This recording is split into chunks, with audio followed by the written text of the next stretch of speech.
Berkenaan dengan pelantikan PAC members, ya, yang menjadi satu perbualan hangat dalam alam maya. Saya ingin nak jelaskan di sini, saya dapati perpindahan, saya menulis panjang mengenai PAC ini dalam Facebook saya.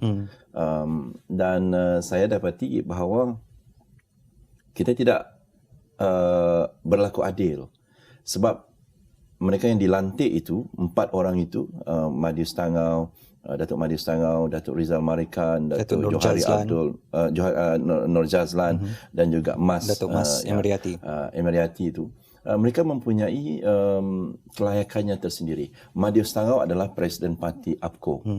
Jadi kalau dia, saya setiausaha BN Sabah, saya rasakan agak janggal kalau presiden sebuah komponen parti yang penting di Sabah tidak diberikan kedudukan dalam kabinet. Dulu dia menggantikan Tan Sri Dompok, Bernard Dompok. Kemudian kalau kita lihat MAS, kita tengok sejarah Ketua Puteri Malaysia, daripada Azalina turun kepada Noraini, turun kepada Rosnah. Semua mereka berada dalam kabinet, sama ada sebagai menteri ataupun timbalan menteri. Dan kedudukan Mas Emeriati sebagai peguam, saya rasa adalah satu peluang yang terbaik untuk beliau berada di dalam barisan hadapan ataupun dalam kabinet. Kemudian kalau kita tengok Rizal Marikan, Datuk Rizal Marikan. Saya mengenali Datuk Rizal Marikan ini agak lama, 10 tahun lebih. Dan beliau mempunyai kemampuan untuk menganalisa banyak isu.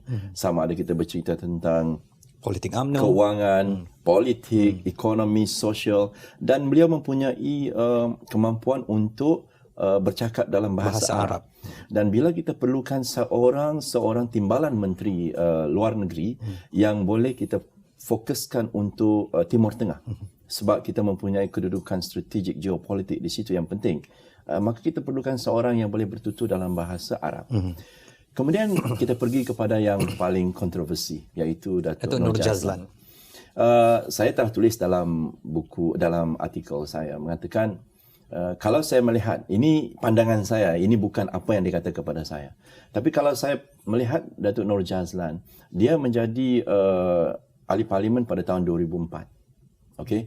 Bila 2004 kita menang, pembentukan kabinet beliau terlepas peluang untuk berada dalam kabinet. Kemudian Pak Lap buat lagi rombakan pada tahun 2006. Dia pun terlepas, dah 2 kali. Kemudian tahun 2008 sekali lagi dia bertanding, dia menang dan dia tak termasuk dalam kabinet, dah 3 kali. Kemudian bila Datuk Seri Najib took over daripada Pak Lah pada tahun 2009, ya, pada tahun 2009, sekali lagi dia tidak tersenarai. Dah 4 kali. Lepas itu pada tahun 2013 bila saya menjadi menteri, sekali lagi beliau terlepas peluang untuk berada dalam kabinet, dah 5 kali. Kemudian bila yang Amat Berhormat buat rombakan kabinet kecil, bila mana MCA masuk dalam kabinet, terlepas sekali lagi, dah 6 kali, 7 kali, 6 kali.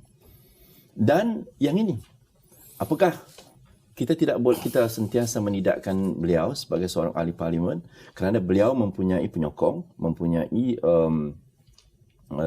pengundi di akar umbi di Pulai yang mahukan supaya ahli parlimen mereka itu naik memegang jawatan.